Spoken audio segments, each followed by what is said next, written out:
Welcome back, everybody. We're back with that MMA action. I'll bring the mic closer. There we go. And of course, today we're going to be talking about last week's card. That would be UFC Austin. Then we're going to be going to the Ultimate Fighter, which was yesterday.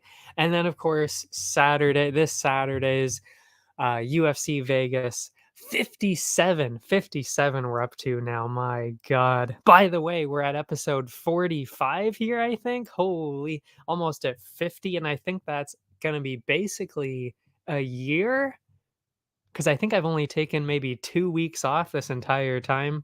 Insane. Absolutely insane. Anyway, so we'll get started with UFC Austin. And it wasn't a pay-per-view, but my God, was it a good card.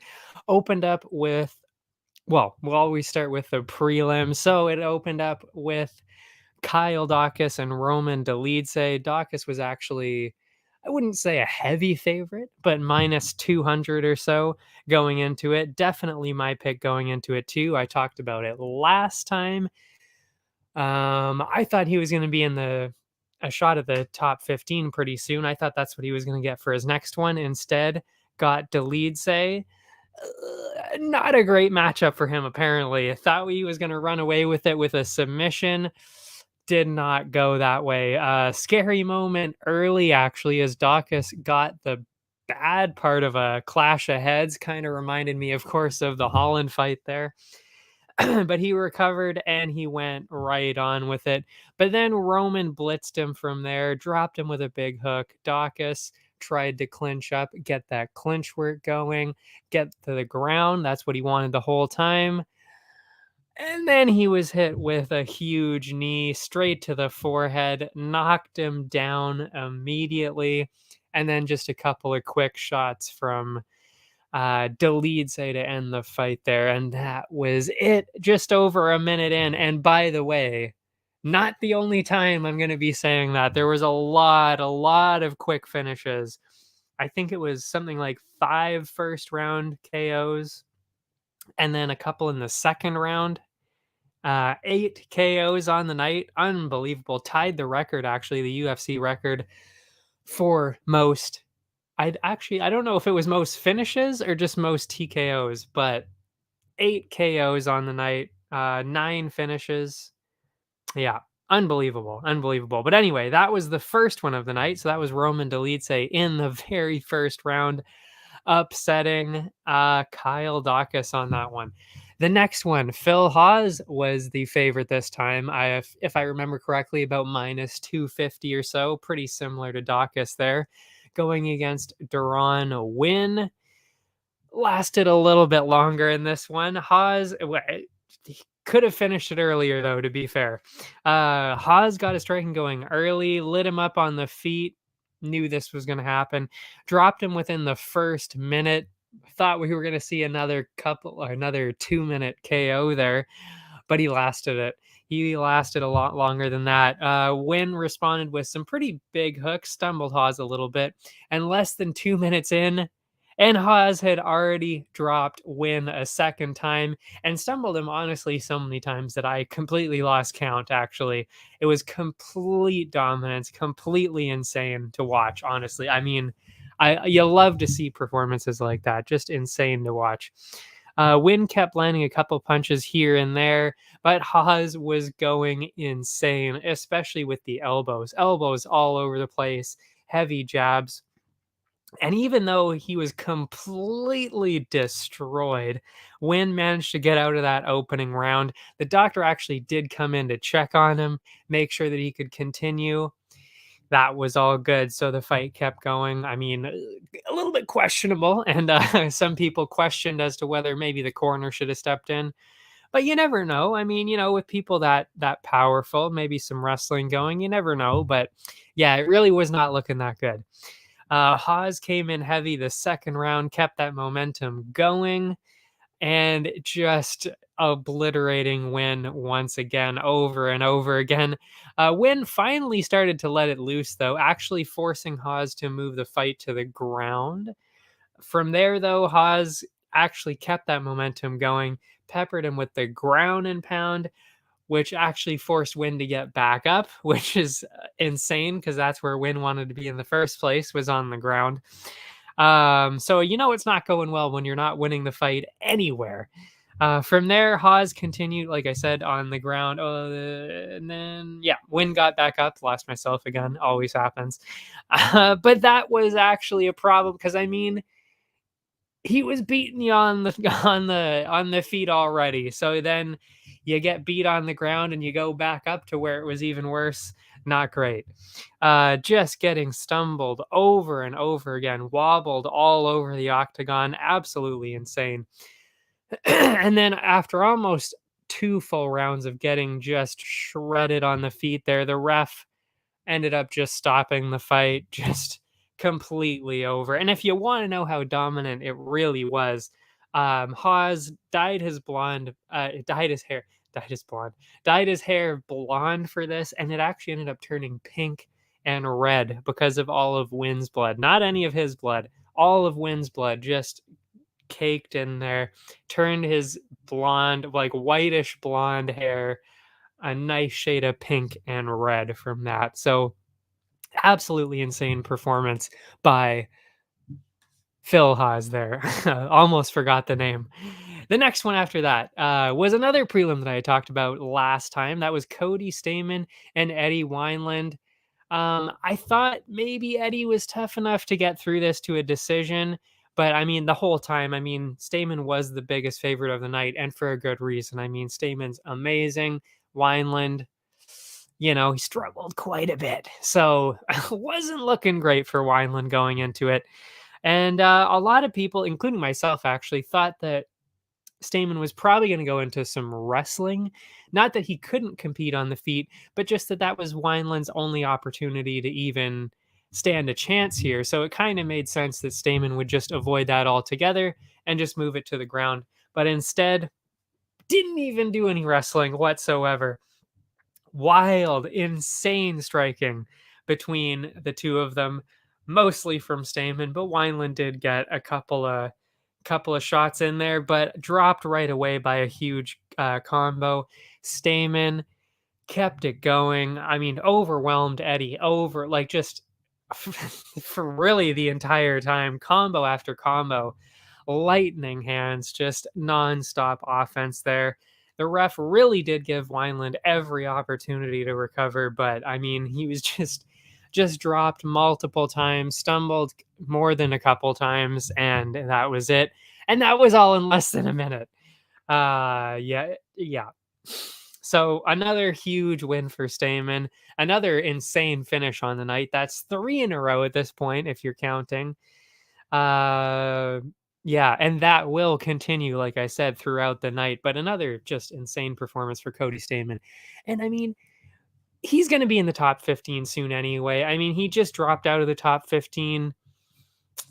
And I mean, he really looked like he should still be there. Yeah, he's just so good. So good. After that, we went to the ladies. That was Maria Oliveira and Gloria De Paula. Knew this was going to be a close one going into it. Maria Oliveira actually making her UFC debut, I believe. No, actually, no. Never mind. That was a lie. That was not her debut. I'm pretty sure anyway. Maybe I'll find in there throughout the notes later, but actually, now that I think about it, I don't think that was her debut. Anyway, moving on. Oliveira came in real hot with this one, throwing some insane combos and kicks, even actually yelling at De Paula, trying to get the fight going, just like a lunatic. Absolutely insane. Trying to get her to strike too, because De Paula not so much into that, more into the grappling. So trying to bait her into a striking matchup here, and it kind of worked. It really did. Especially when the judges see that you really want to get the fight going. You know, it seems a little gimmicky, especially to somebody who's watching as a fan too. But when you see it as a judge too, you kind of think, oh, well, at least they're trying to move forward, get the action going, even though it is kind of gimmicky. Still sends a message nonetheless. A couple minutes in, though, and the tables actually did start to turn. De Paula began to walk forward and get her striking going. And really, the round was split in half at that point. It was Oliveira with the first half, De Paula with the second half.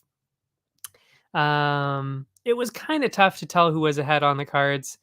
Yeah, I was probably thinking maybe Oliveira on that one. The second round, though, tired a little bit from all that action.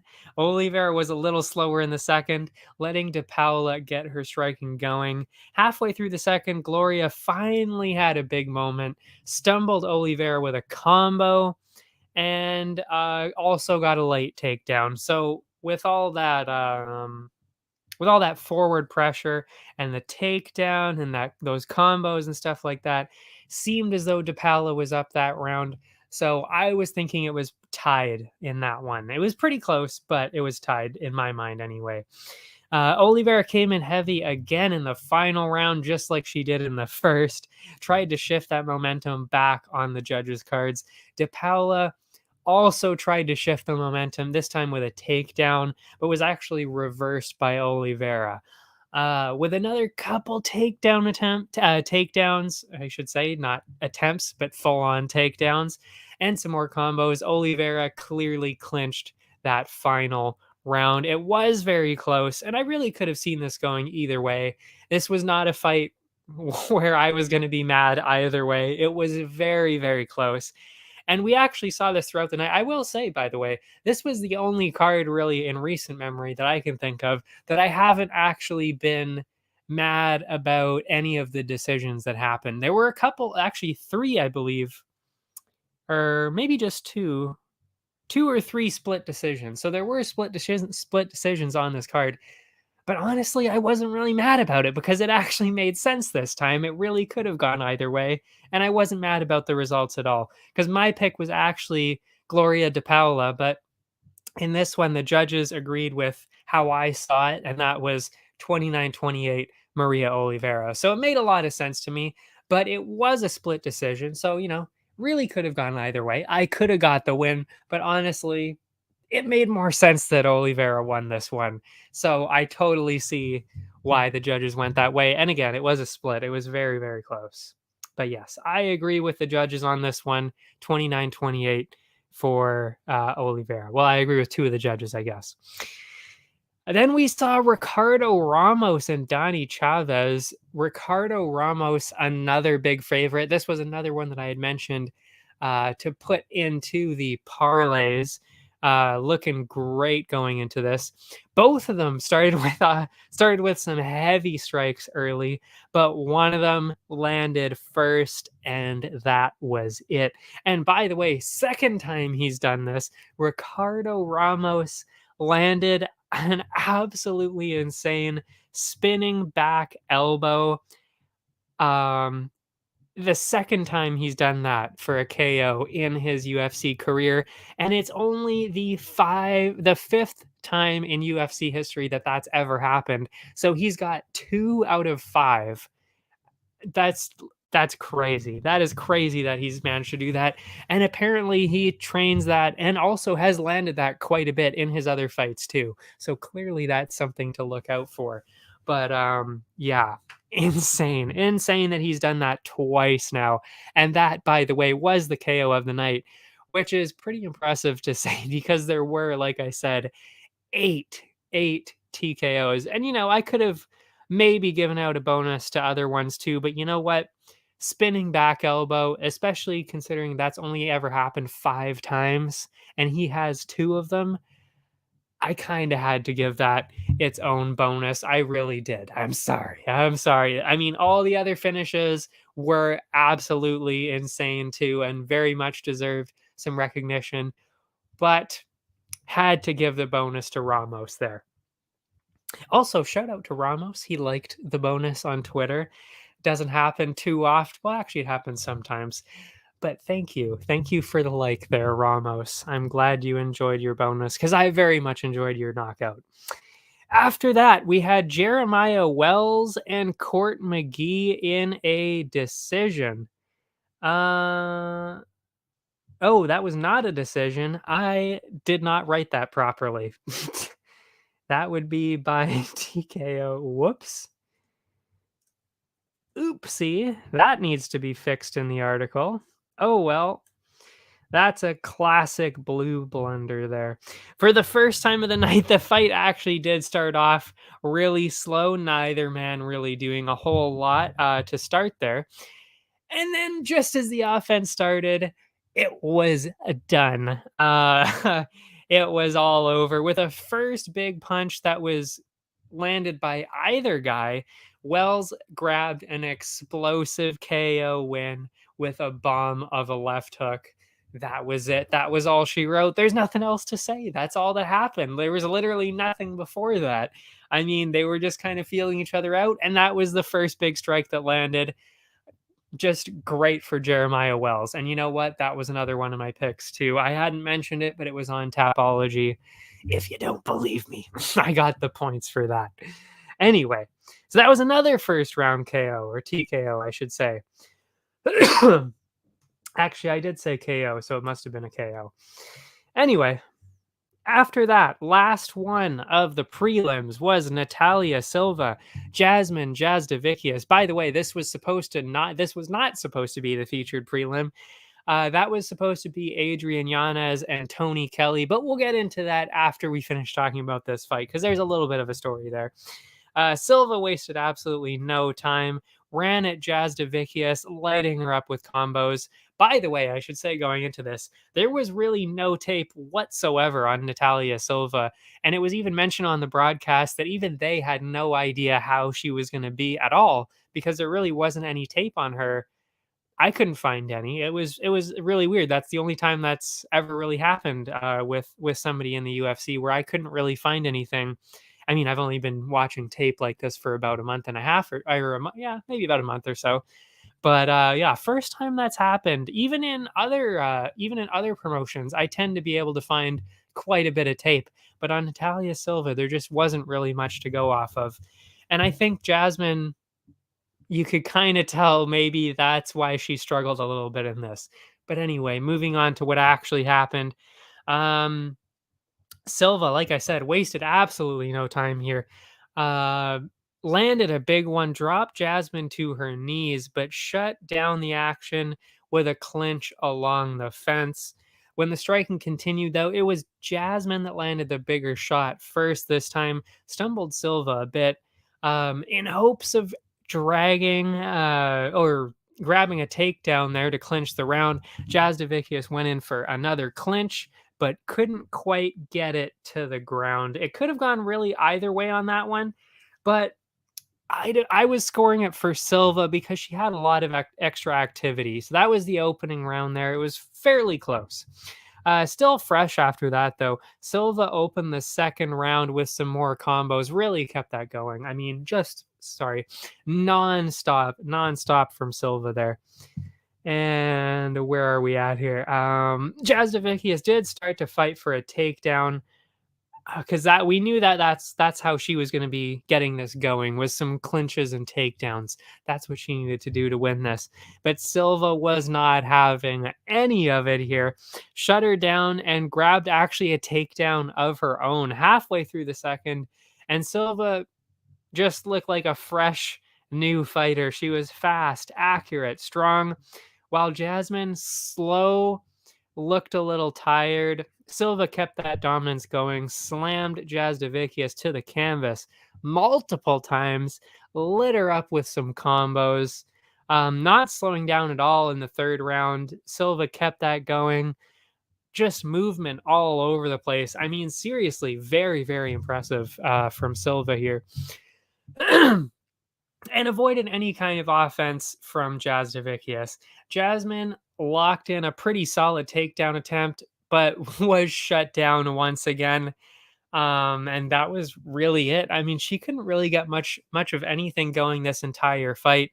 And it was just Silva's UFC debut, but honestly, I mean, she really looked like an experienced, I would even say ranked opponent, just completely outclassing Jasudavicius in every department. And by the way, Jasudavicius is very good. Because we were talking about how good she was last time she fight. I mean, she absolutely dominated Kay Hansen, and Kay Hansen I still think is pretty good. I'm a fan. But yeah, just Silva, just whole other level here. And the judges ended up scoring at 30-26, maybe a little heavy on that one. But and then 30-27 and 30-27, which is how I would have scored it for sure. But yeah, I mean, there was quite a bit of dominance in there. So maybe a 30-26 was a little warranted, but still 30-27 makes sense too, of course. Then we had, oh yeah, so I mean, really, I'm looking forward to see what she's going to do next. I mean, she looked really, really good. I don't know if she's in the lead for Rookie of the Month yet, but that is a pretty strong showing, I gotta say.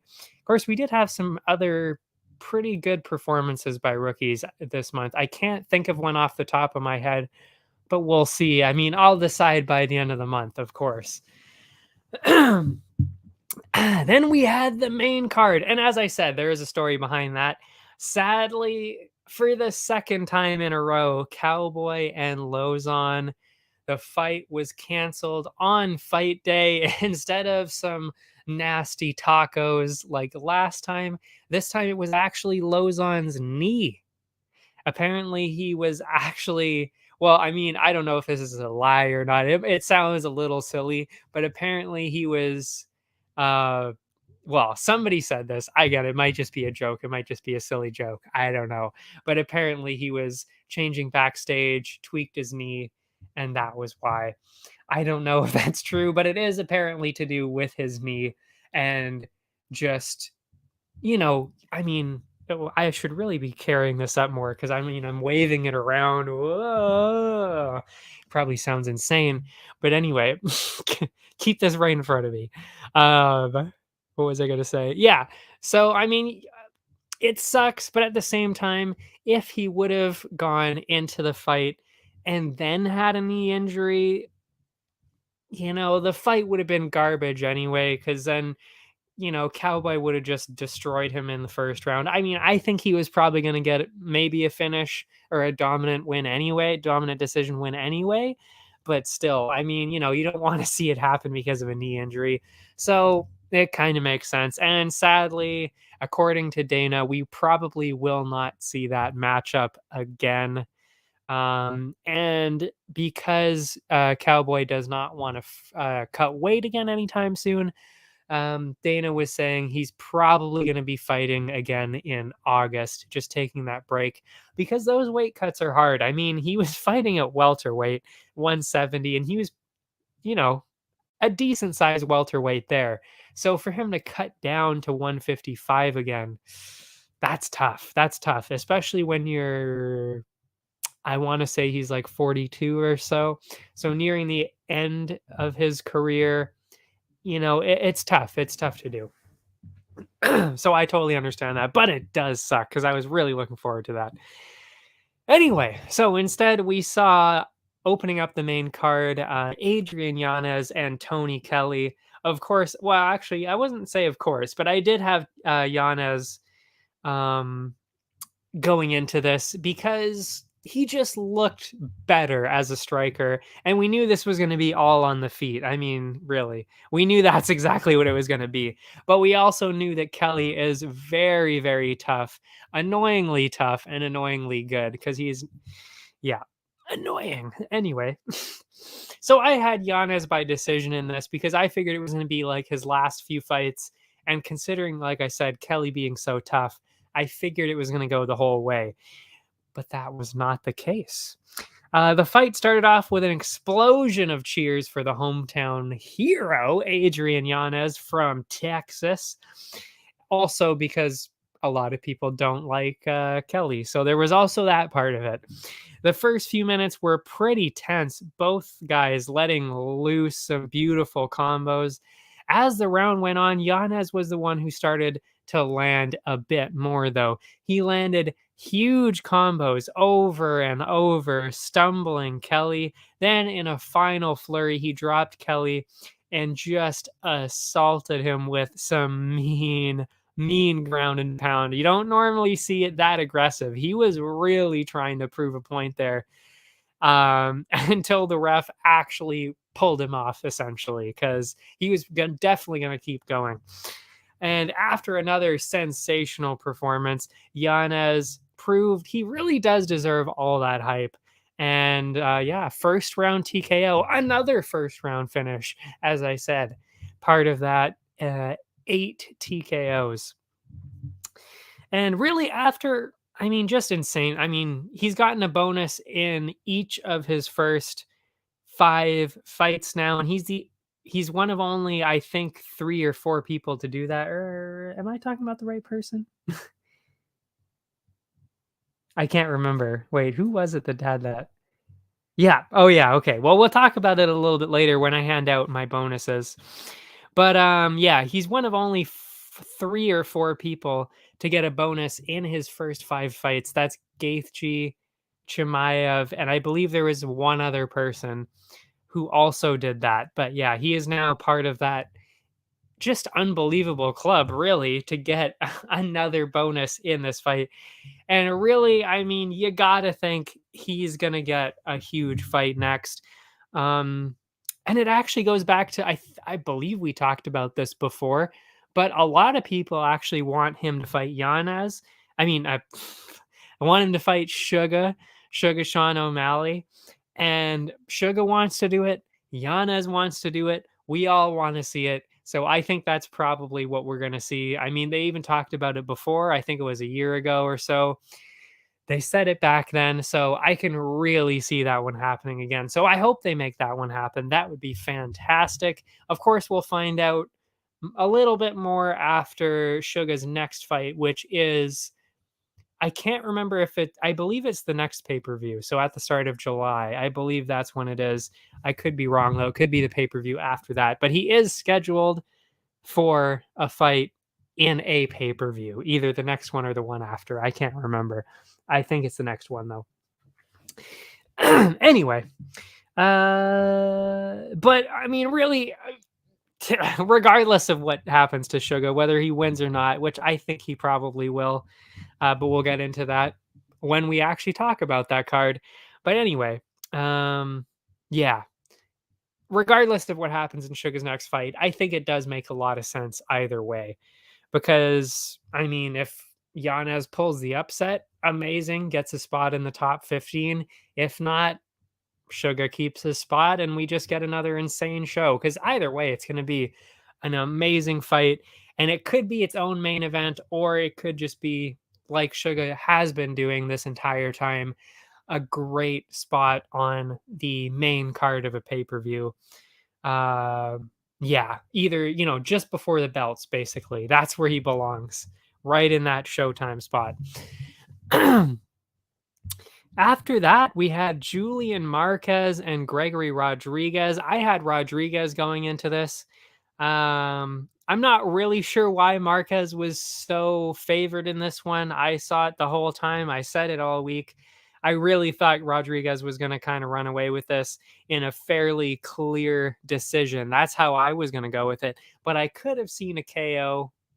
I could have seen basically a KO from either side, but definitely more so towards Rodrigues because of his insane power. But I definitely thought there would have been more grappling, and that Rodrigues would have pushed it at least to the second or third round with that.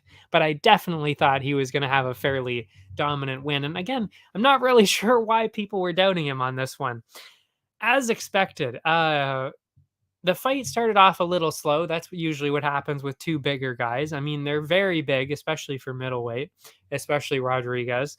Rodrigues was the one landing early, though, stumbled Marquez a couple of times with huge combos.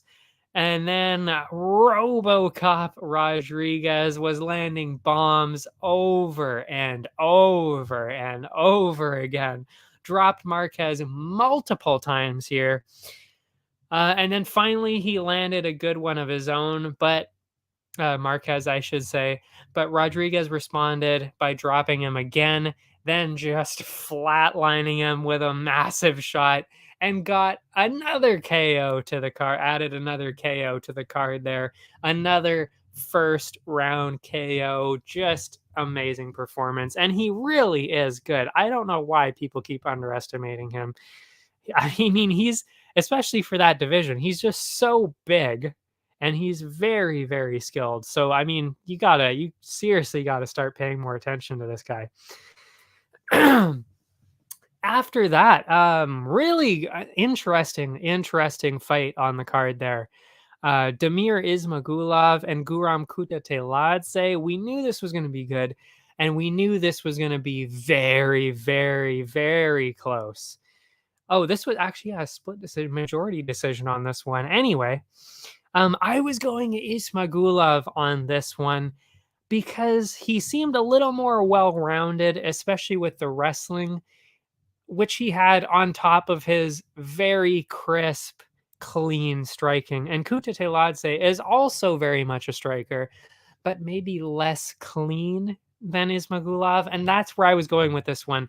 But like I said, we all knew this was going to be close. I mean, if you did any kind of research on this one, you knew this was going to be very, very close, especially since, I mean, one of them had, I think, an 11 fight win streak, and the other guy something like an 18 fight win streak. So, I mean, neither of them have lost in the UFC, and neither of them had lost for about 10 fights before that. So we knew it was going to be pretty close. Excuse me. Yeah, so as expected, I mean, the skill of these guys very much clear right away. Both throwing some very crisp combos, but Ismagulov was the first one to land. He also got a clinch going, but was shut down by Kutateladze. From there, though, Guram actually did get a clinch himself and started to pepper Ismagulov with some pretty big strikes along the fence. That was the opening round. Both guys looked pretty good. Excuse me. But I would have said Kutateladze definitely grabbed that round on the cards, specifically because of all that clinching along the fence. The second round opened the same way with both men trying to land those crisp combos, but did an incredible job of defending. I mean, it was weird because like it's kind of weird when you see two extremely technical fighters because you very rarely see that. Normally it's like there's one technical guy and one wild guy, which leads into an insane fight. But you don't normally see it when both of them are very technical and don't get hit a lot, because there was a lot of missing, but it wasn't because they were bad at striking. It's because they were so good at defending. I mean, you just don't normally see that. It was very, very interesting to watch. Very unique fight to watch. I wouldn't necessarily say it was one of the most exciting barn burner fights, but it was definitely different and very, yeah, unique in that respect that you don't normally see that kind of thing. The second round opened the same way with both of them trying to land crisp technical combos, but did a very good job of defending. Like I said, it was a great close round, but Ismagulov, to me, kind of edged ahead because he did the more damage. And we see, especially recently with the judging, they say, oh, it's all about the damage. Well, if you're going by that, then Ismagulov definitely won that because Guram's nose was bleeding and busted up because of the jab. And there wasn't really a whole lot else that was going on except for those crisp jabs back and forth. But since Ismagulov had the extra little bit of damage, made more sense to give the round to him. So I had it tied going into the final round. And the third round continued the exact same way with dead even back and forth striking. Ismagulov shot in for a couple of takedowns, but couldn't really get any of them going. And again, it makes sense because they're both so good at defending. They're both good. And I mean, I honestly think we're going to see this matchup again in the future because these two are very, very good. Yeah, Guram started to shoot in for a few takedowns as well, but also couldn't really quite get one after one of the closest, most technical striking battles I've ever seen. Seriously, I couldn't really tell who was going to win. Um, I really couldn't. I was probably leaning more towards Ismagulov though, but it was so close that I really could have seen it going either way. And that's what I meant before earlier when I said um, there were a few there were two split decisions and one majority decision because this one ended up in a majority decision, which is a little bit bizarre. Because when you hear the numbers, you're gonna be a little confused, as was everybody else. So yeah, the judges were split though. They actually scored it 28-28. One of them had it. I don't see any realm of possibility where, I don't know what fight that person was watching because there is no way in hell any of either one of them got a 10-8 round in there. There was no 10-8 round in there for anybody. Absolutely not. That was just completely insane to hear. I don't know why that happened. And then it was 29-28 and 30-27 for Ismagulov, which I also thought was a bit weird. The scorecards all over the place there.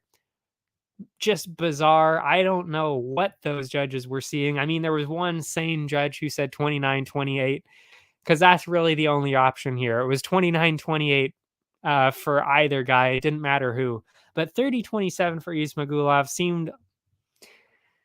seemed a little weird, and 28-28 is that's just stupid. I mean, I don't know what that person was watching. That doesn't even make any sense. So majority decision for Damir Ismagulov on this one. And again, it really could have gone either way. That one I wouldn't have been mad about either way. But yeah, very interesting fight for sure.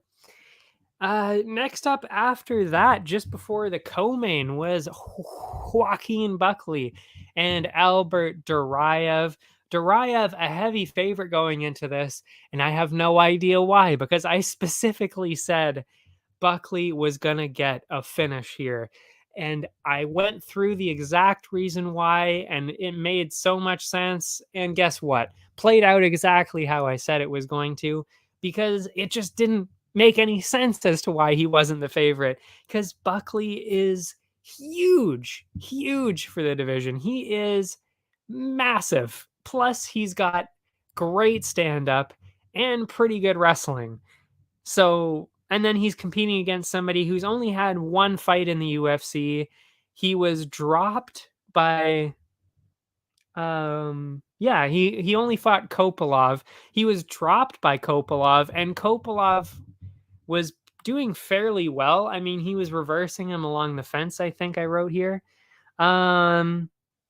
Yeah, I mean, it just seemed weird because, like I said, I mean, yeah, Duraev didn't do that great against somebody who was much smaller than Buckley and less skilled than Buckley, yet he was favored in this fight. It just seemed bizarre. So I was saying it was probably going to be a decision win or a late finish for Buckley because I figured, okay, there's going to be some clinching in there. Also, Duraev probably fairly tough, so he's going to get hit a couple times. And then the finish is going to be in the second or the third round. And well, that's exactly what we saw. We'll get into it, though. Buckley got his movement going right away, avoiding any potential takedowns from Duraev, because that was really Duraev's literally his only one shot at winning this fight was to get him down. And even then, it wasn't looking really that good in my mind anyway. Buckley had the first big moment, though, slammed an absolute nuke of a head kick straight into Duraev. Did not block it at all. Dropped him down to the canvas. Thought it was going to be a first round KO right away. Amazingly, did recover from that, which is what I said. I thought he was going to have a chin. Did not think he was going to get slammed in the face by Buckley's shin, but Still recovered. Anyway, shot in for a takedown from there, but Buckley stuffed that and kept it going on the feet, which is exactly, again, like I said, I figured Buckley was going to be way stronger. I mean, he's huge.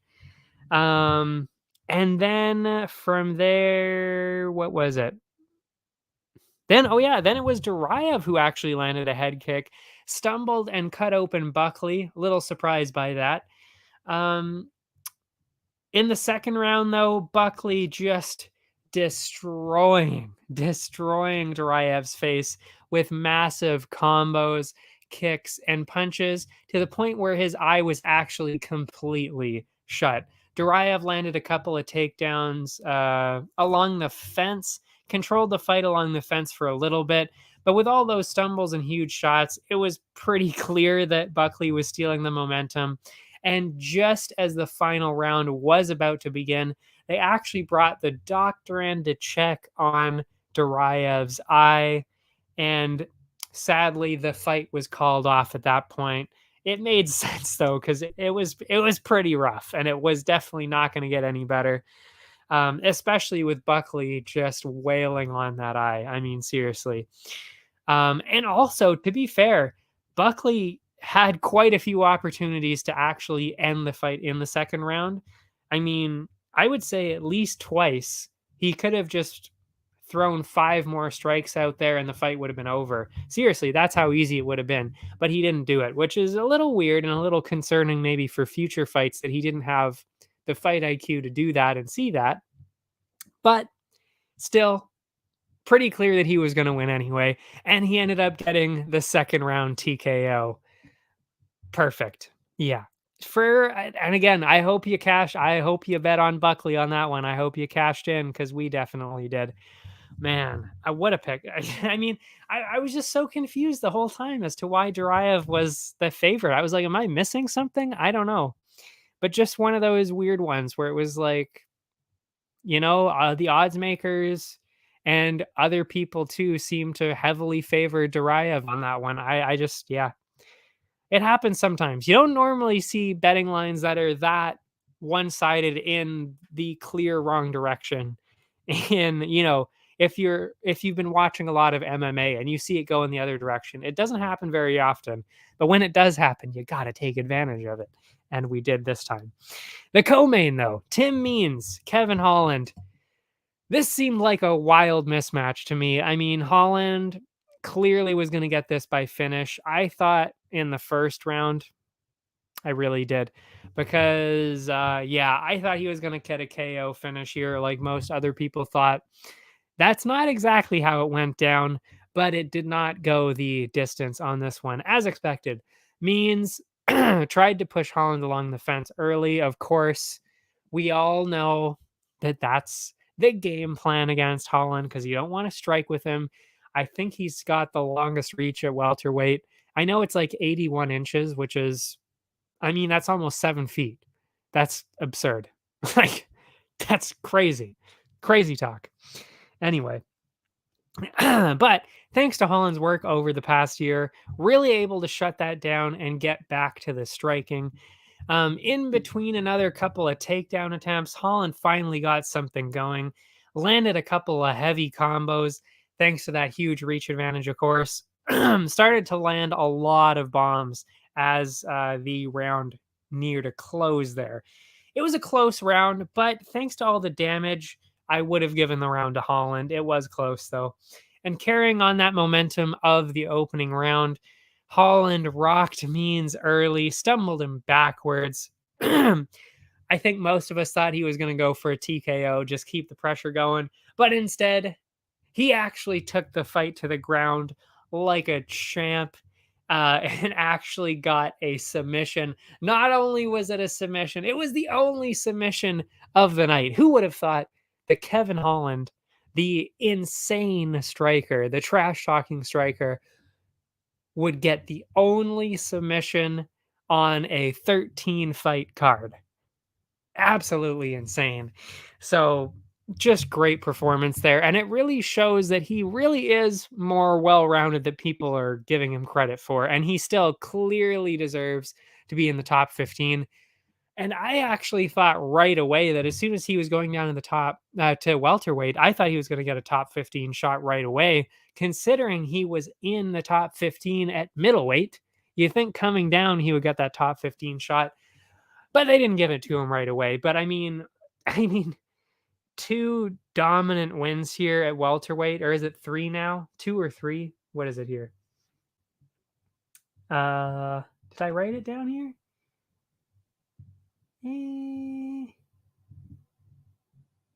I think so. I think that's two wins now at welterweight. Either way, two dominant wins at welterweight. I mean, he's getting somebody in the top 15 next. There's no way he's not. But who though? Oh yeah, he mentioned the fact that he wanted to fight Sean Brady. It makes a lot of sense, but I mean, Sean Brady did want to fight up because he is ranked 8th. He's undefeated. Wanted to fight up in the welterweight division, but can't quite find a matchup apparently, and he really wants to fight. So, Holland and Brady, I guess that's probably what's going to be happening next. I could see that. Not a fantastic matchup for Holland because Brady is a very dominant grappler. But I mean, you never know. I mean, he's been doing really well.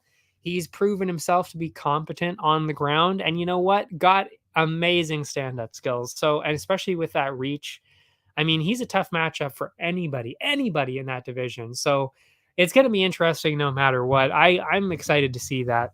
He also says he wants one fight back. He does want to fight Blonde Brunson again, but said that probably won't ever happen, which seems to make him a little upset or sad, at least disappointed.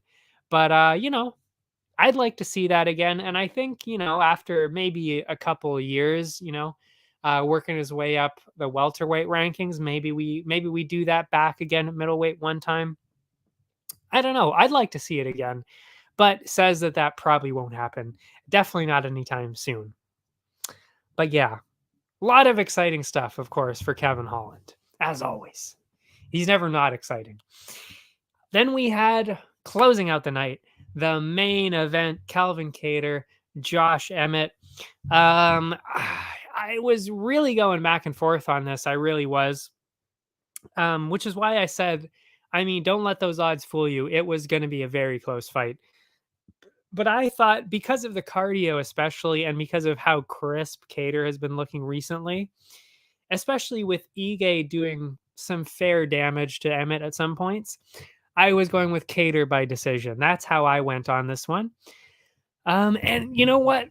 It was as even. It was exactly as even as I thought it was going to be. It started off as a staring contest.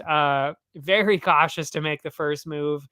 Nothing happening the first round for quite a while. Emmett was the first one to landed a pretty big combo, stumbled Kattar backwards, of course, with all that power. But Kattar did have a couple of crisp shots that landed too. But with that being really the only significant moment of the round, seemed like, at least in my mind, that Emmett had grabbed the opening round on the cards. In the second round, both of them started to let their hands loose a little bit more. Emmett, clearly the one landing the much heavier shots, but Kattar kept responding with those quick jabs. And we knew that, again, we knew the whole time that was going to be happening. It was always going to be that the power versus volume, let's say, in the striking department, with Emmett, of course, having the huge power advantage. The only difference between the two in this round was that Emmett was starting to bleed while Kattar was clean after the second round. Considering how close the opening rounds were, I would have said it was tied at that point. And like I said, with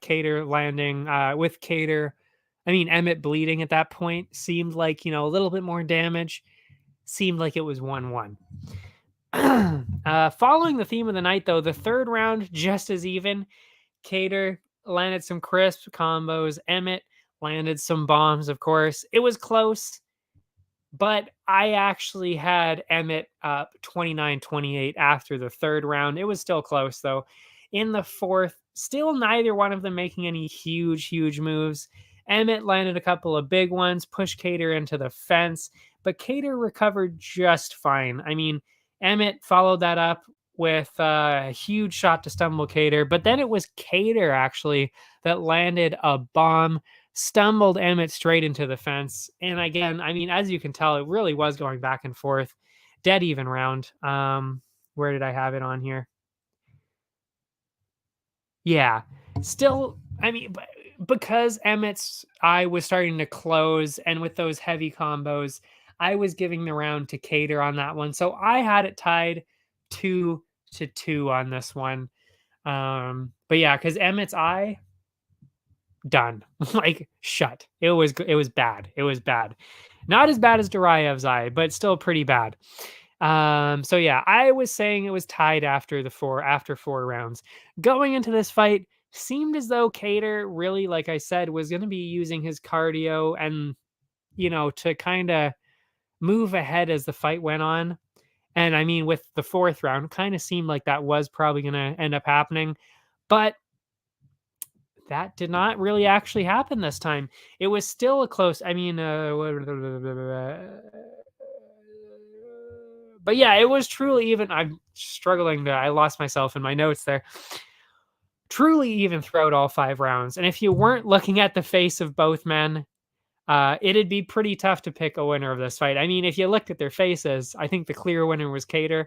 But based on the action of each round, I wasn't really sure.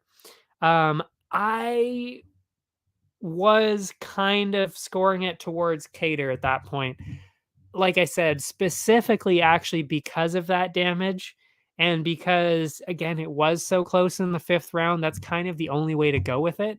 You kind of go with more damage, I guess, because again, that's what they've been saying.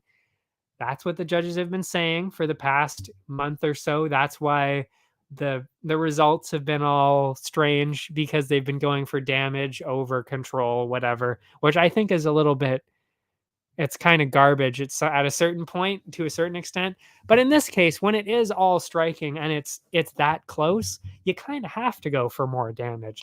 So that's why, to me, it made more sense to go with Calvin Kattar. But again, I said this earlier.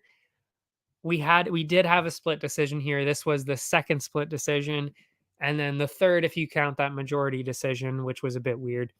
But yeah, and you know what? Again, I was not mad about this. I wasn't mad. Josh Emmett did end up getting a split decision. It was 48-47, 47-48, and 48-47.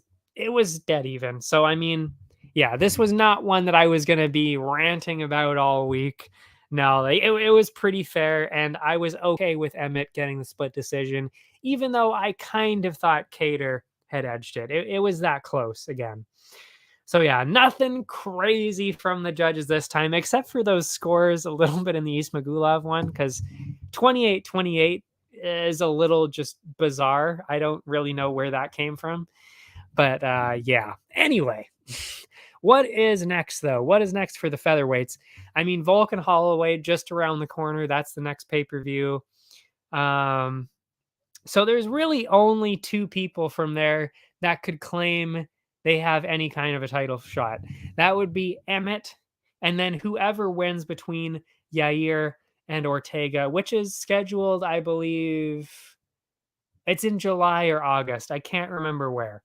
But yeah, let's not forget, though, if Volkanovski wins again, it sounds like he might be moving up to lightweight for a fight instead of defending again at featherweight. If that's the case, it may even make sense actually to put Emmett against the winner of Yair and Ortega, and then that person would get the next title shot. Of course, you've got Iavloyev making his way up against who may be fighting Arnold Allen. That's a potential one.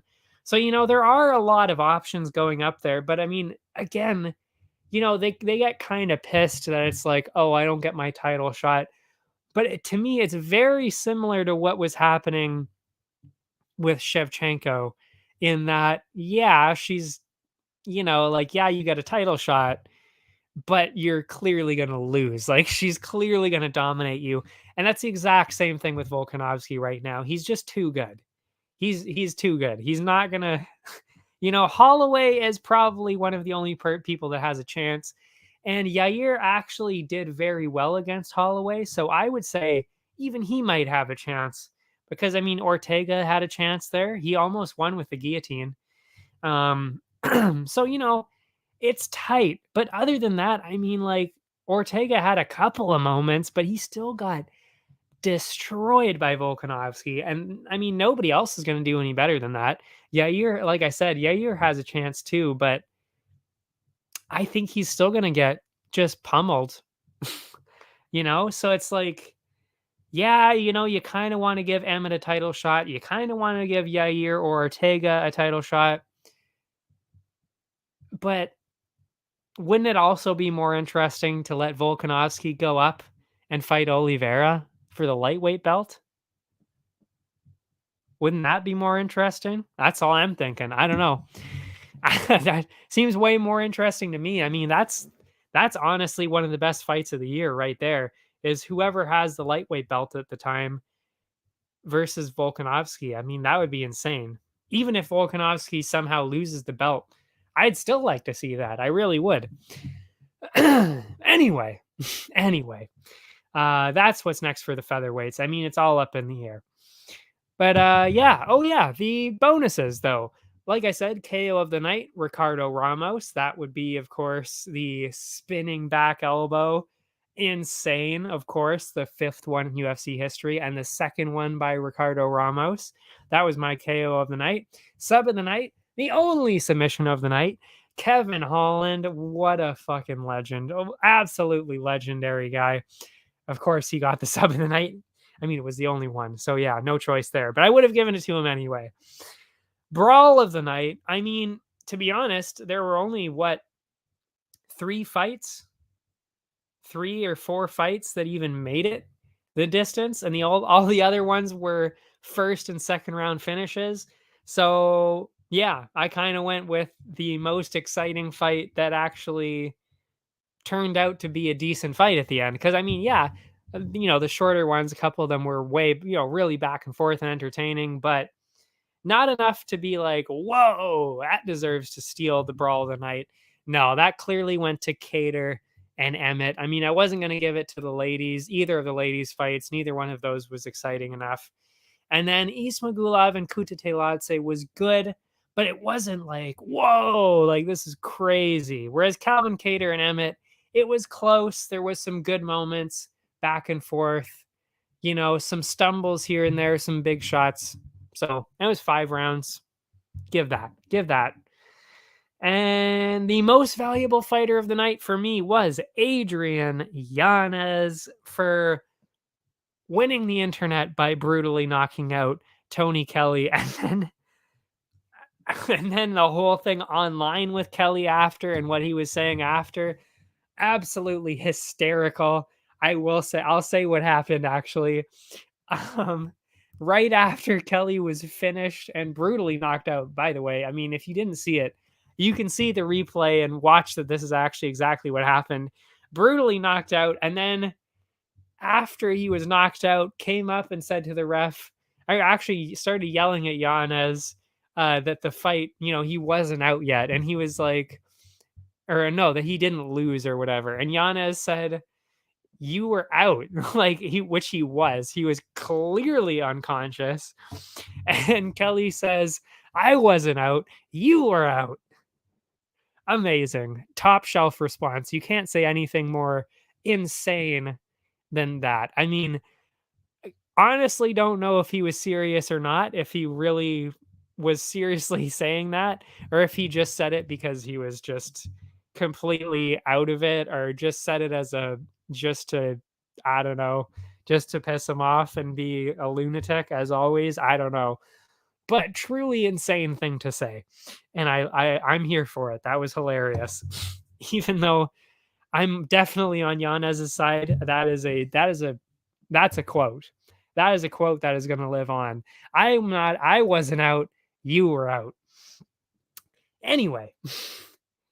So yeah. Oh, plus of course, 5 bonuses in 5 fights for Yanez. So yeah, I had to give him an extra bonus there.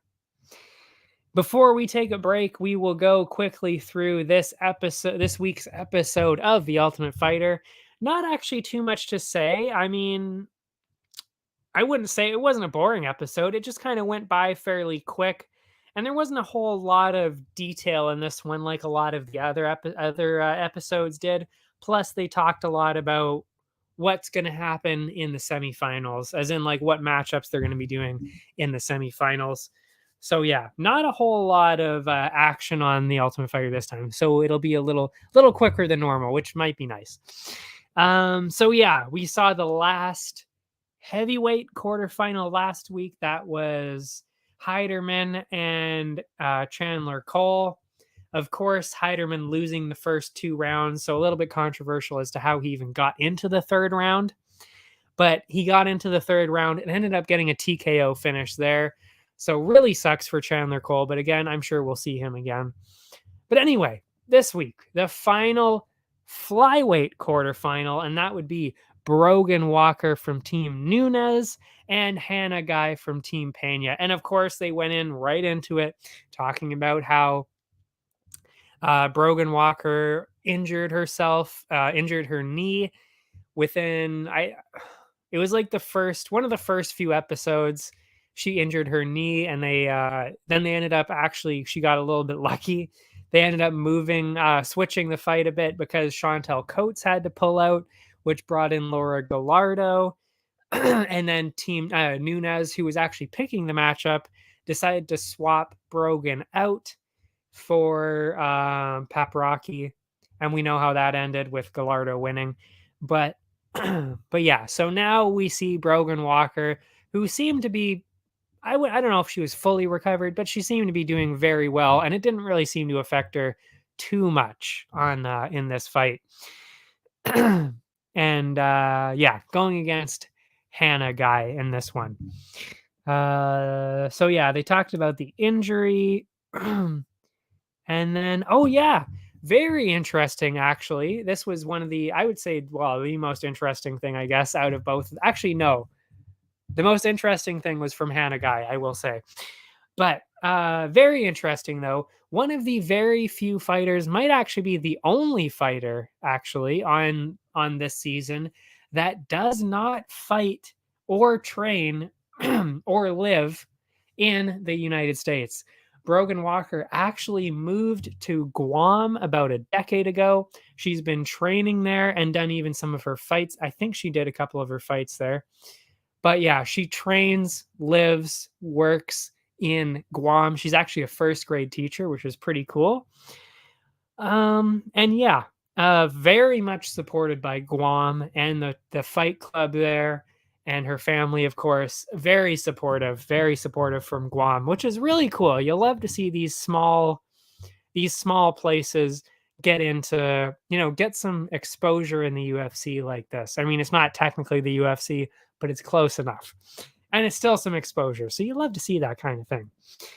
And then, oh yeah, and came in with a record of 7-2, which is very impressive, actually. And she was actually 6-0 in Muay Thai before that. She started off with Muay Thai, then started doing jiu-jitsu and transitioned over to MMA with that. So very, very experienced on that. Less experienced and definitely younger on the other side was Hannah Guy. Doesn't really have some crazy life story. Didn't really have actually too much of anything to talk about, or they didn't really actually say too much other than the most interesting fact of the episode, in that she bought an ambulance and converted it into a mobile tiny house. Amazing. I love those shows, where they convert usually buses or something into a tiny house. I love those things. So yeah, very cool. An ambulance this time. So yeah, that was kind of the only interesting fact they had about her.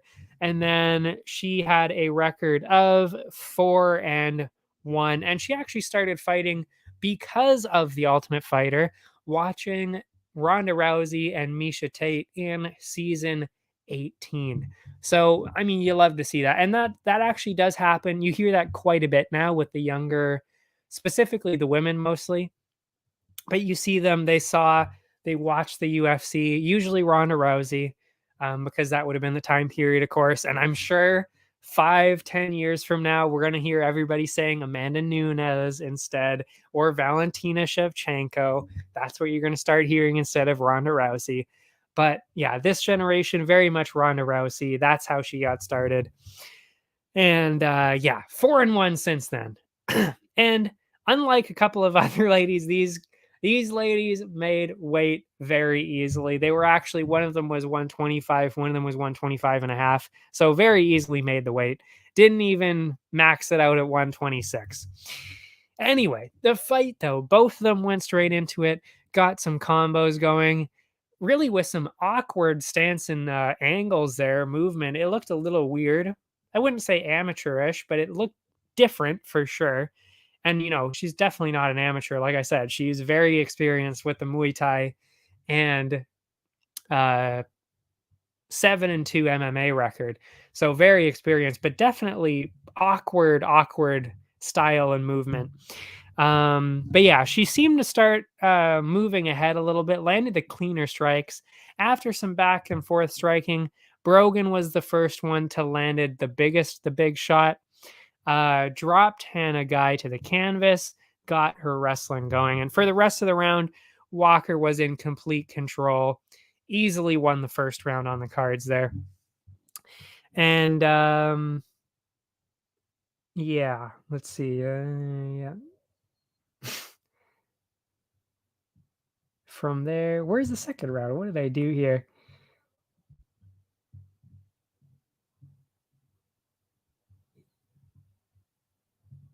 Sorry, I was looking at my notes. I got lost there. I was kind of confused as to where the second round started.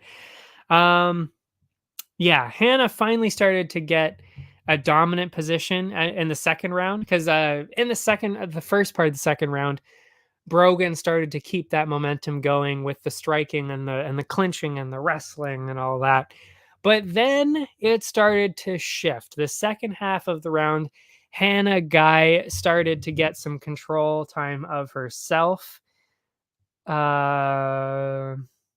also weird because I can't scroll because it's the bottom of the document.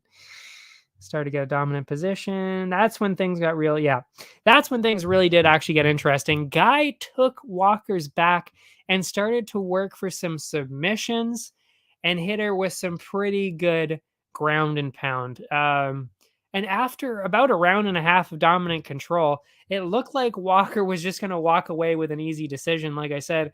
But after that insane comeback, with Hannah Guy taking Brogan Walker's back like that and really threatening the submission, to me and everybody else, I mean, everybody thought we were going to see a third round here. Dana said it. They were ready to see it. Dana and Forrest, Amanda Nunes and Pena had both of, they both had their fighters going saying, okay, we're obviously going to see a third round here. This is what I want to see. Let's get this going. Let's get prepared. And then the ref came in and announced that the judges had put an end to it. That was it. That was it. The exact opposite of what we saw last week. Last week, like I said, it should have been ended. It should have been Cole. Cole won the first 2 rounds, and that should have been it. Instead, they put it into the third round. And in this case, it was the opposite. It was actually they just gave Brogan Walker the win. They gave it to her. What did they say here? Majority decision. Yeah. Majority decision win. Interesting. Yeah, I don't know. Yeah, it was really weird. Dana was confused.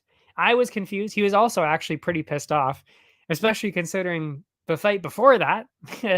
It should have been ended. So, yeah, really weird. And like I said, even Pena and Nunes were confused. I was shocked too, but, I mean, here we are. We've been talking about it week after week. The judges doing just insane backwards shit constantly, and this was one of them.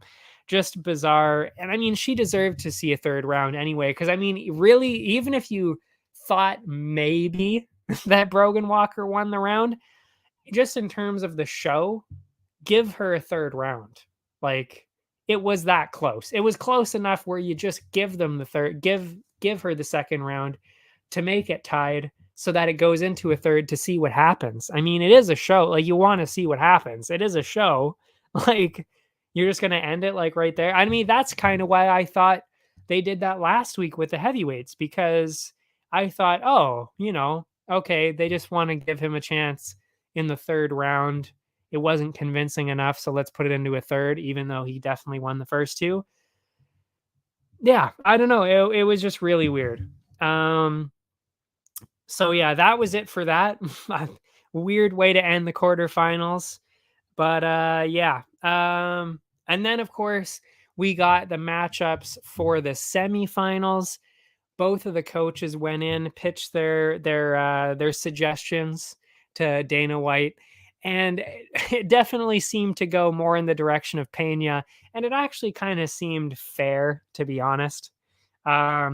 She argued that it should be Heiderman and Pauga, because Team Pena does have 3 heavyweights in the semifinals. So she argued that Heiderman and Pauga should go against each other because they're very evenly matched. And then the number 1 picks of both teams, that would be Eduardo Perez and Mohamed Usman, of course. How could I forget?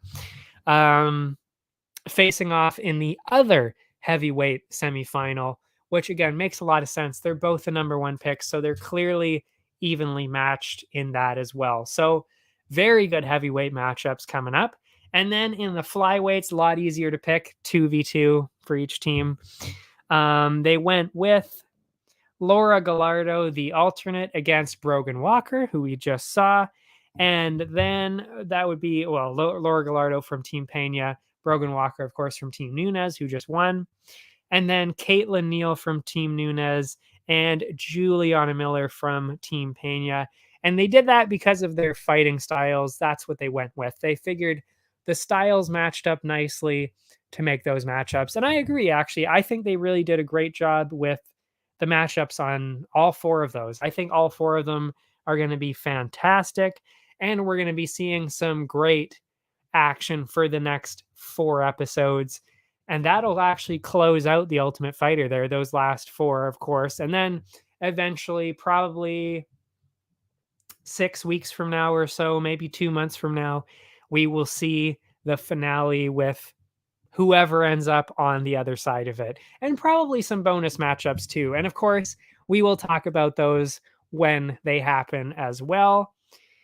But yeah, so that's the end of the quarterfinals. And the first matchup, I did actually say it in order. That is how it's going to be for the most part, I should say. It'll be Jordan Heiderman and Zach Pauga. That's next episode. Next week, then it'll be the ladies, which would be Brogan Walker and Laura Gallardo. Then you go back with Mohamed Usman and Eduardo Perez.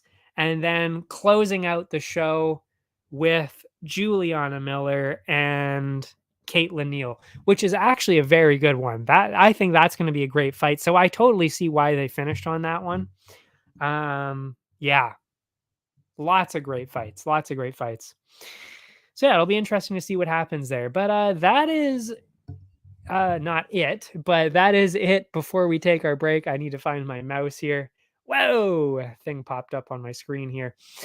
So we will take a short 2-minute break, have some water, and then we will come back and we will talk about this week's card, UFC Vegas 57. So let's take our break. I will see you right after this. Allow me to introduce High Stick Vodka, a new way to celebrate victory. Gather around the glass with an award-winning, ultra-premium Canadian-made vodka. You probably won't listen, when I say high stick vodka has a smooth, hard-hitting taste, or that it's developed in the birthplace of hockey. You won't listen when I say high stick vodka is a tribute to the game of hockey, or when I tell you it's distilled 4 times using Canada's purest mountain spring water to provide an authentic, remarkable flavor. But maybe you will listen when I say it comes in a fucking hockey stick. Showcase your passion for hockey with our limited edition hand-blown hockey stick bottle. Whether you're celebrating victory or drinking to defeat, High Stick Vodka is better after every shot. Visit us at highstickvodka.com. It also comes in this regular bottle. Celebrate victory. Drink responsibly.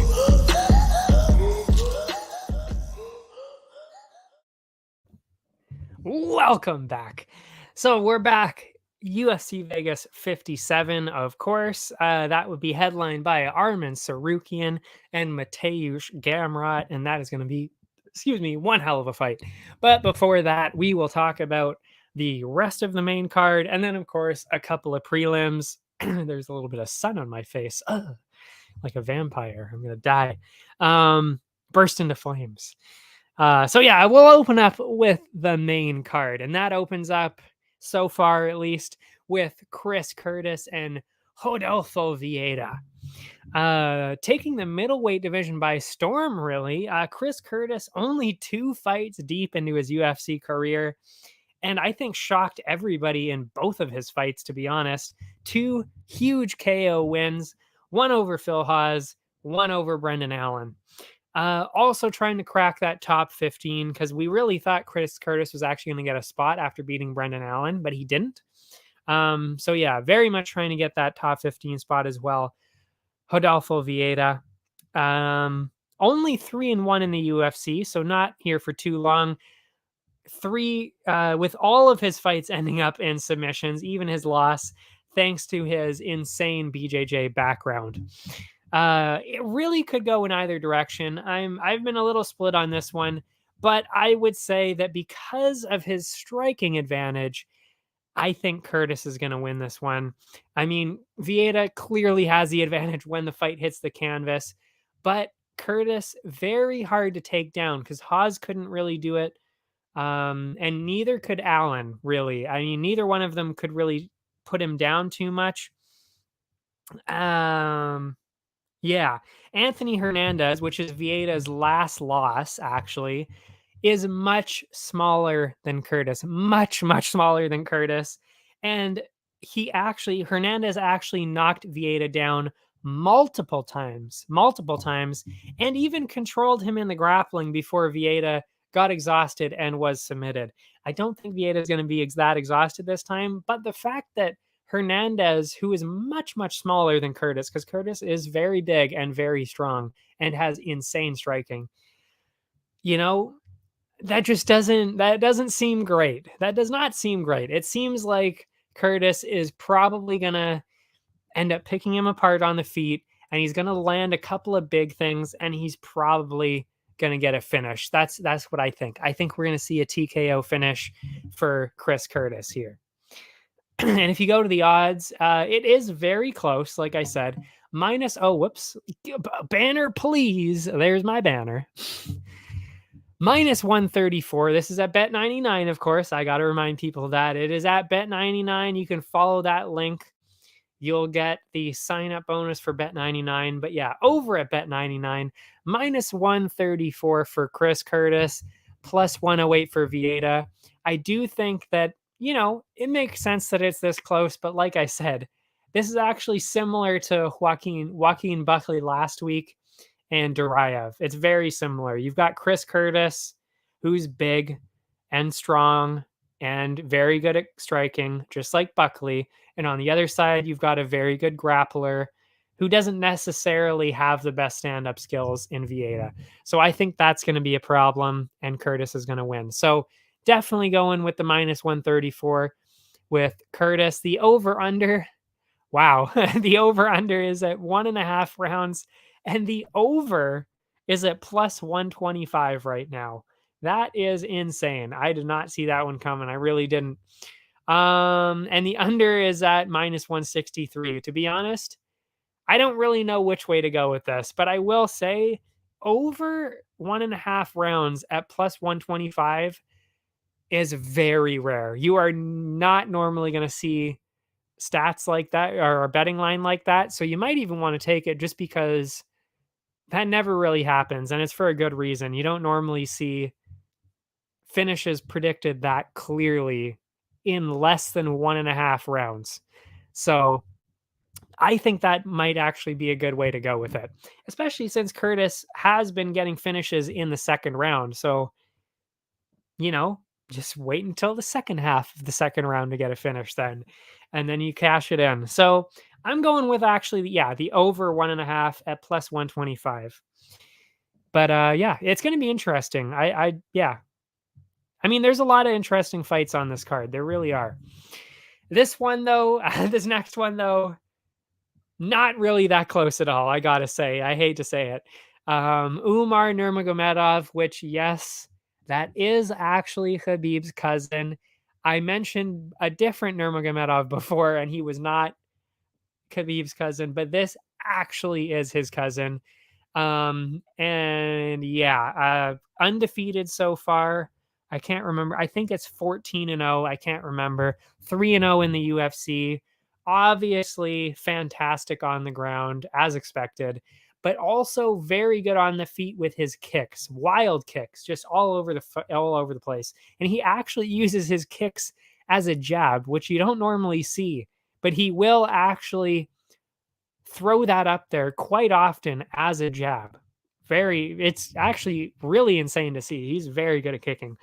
Anyway, so yeah, you know what? And that is against Nate Maness. And you know what? Maness is good. He's good himself. He really is. Oh, Maness is actually 3-0 in the UFC.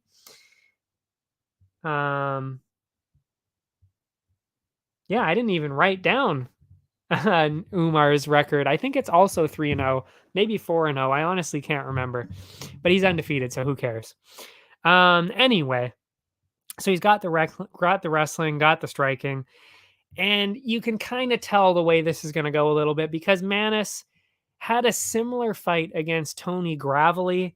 He did shut down the takedowns early, but was eventually taken down and actually ravaged by Gravely. A lot of striking on the ground.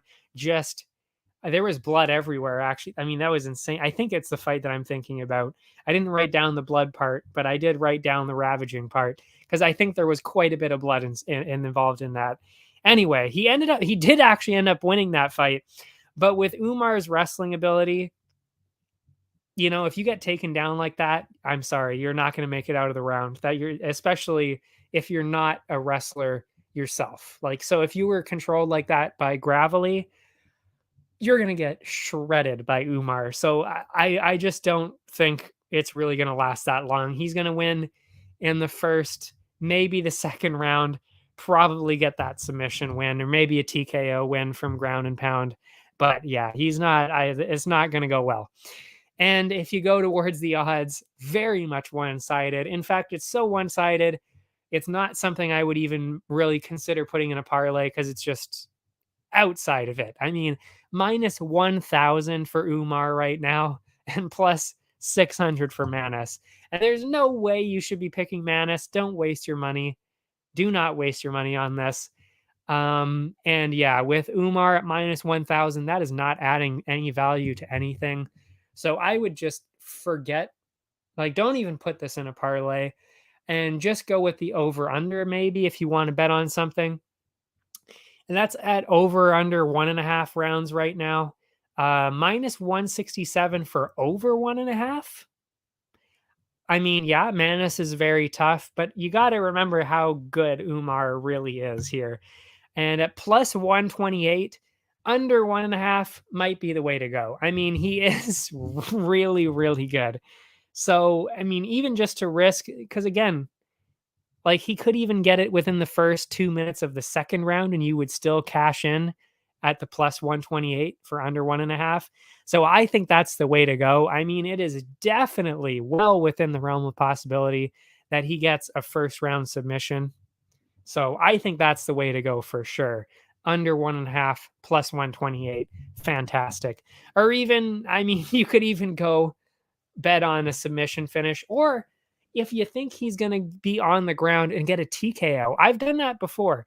You bet on a TKO finish for somebody who's very good at wrestling. It's counterintuitive, but most people don't bet on KOs or TKOs when it's a wrestler, when they think they're going to get a submission. But you got to remember, TKOs are just as likely on the ground as submissions are. It's pretty easy to get a TKO, just ground and pound. Just, you don't even have to hit them hard. Just hit them over and over again until they stop defending.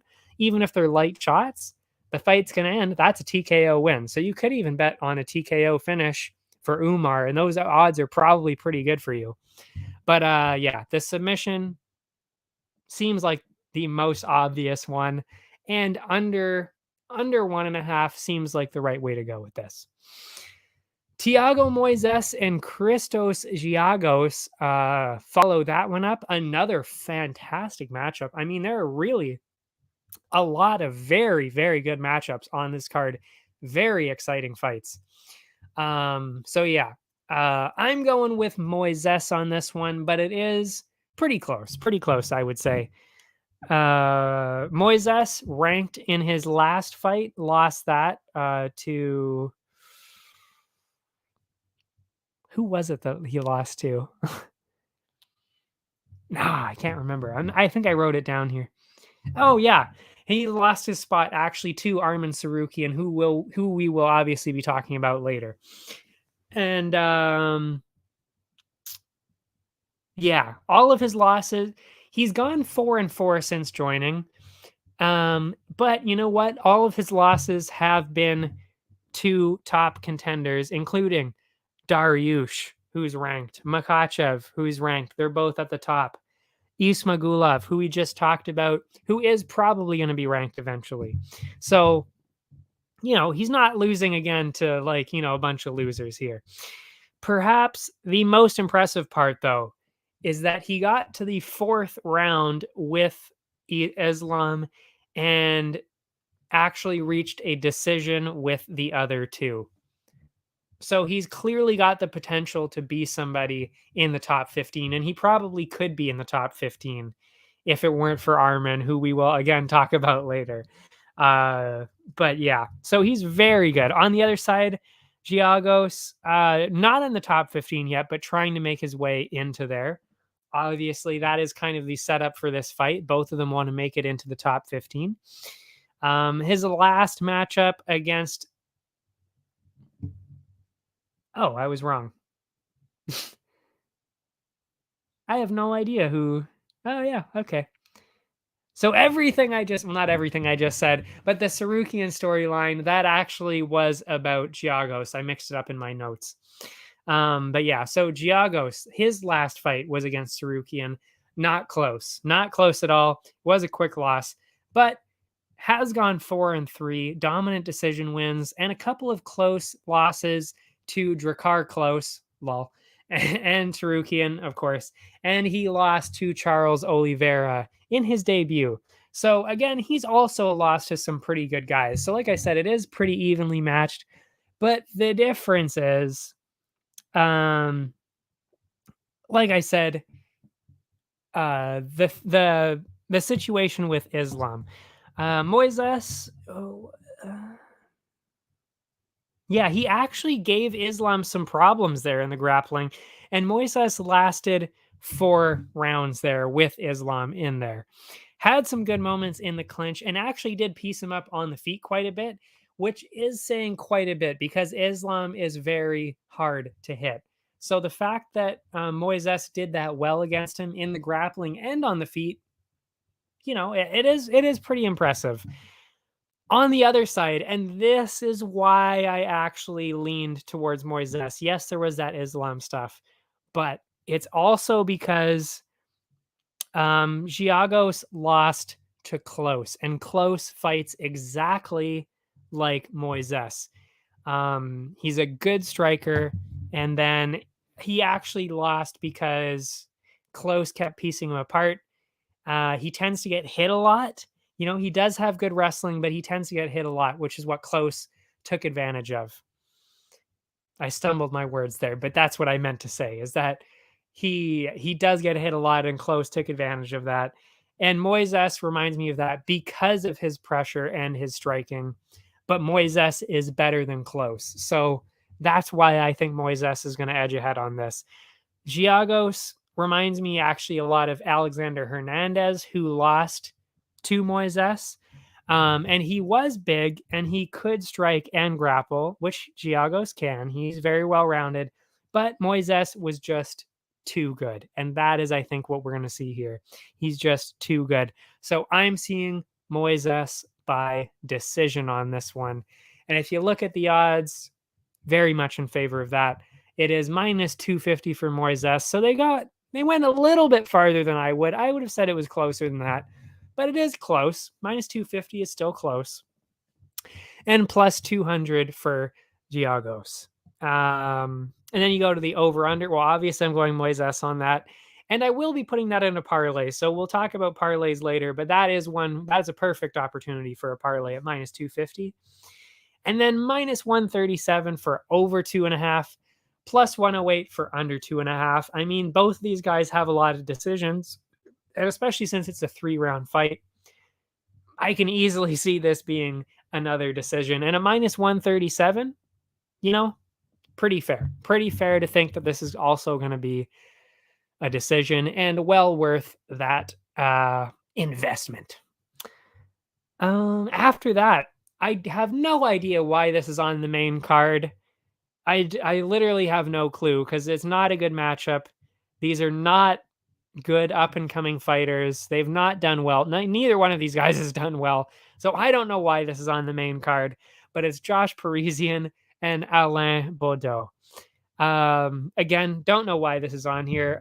Both of them struggled quite a bit. Parisian 1-2 since he got his contract win on the Contender Series, lost to Parker Porter and Dontel Mays, and he actually got a split decision win in his other one against Rocky Martinez. So questionable at best right there, considering his only win is a split decision.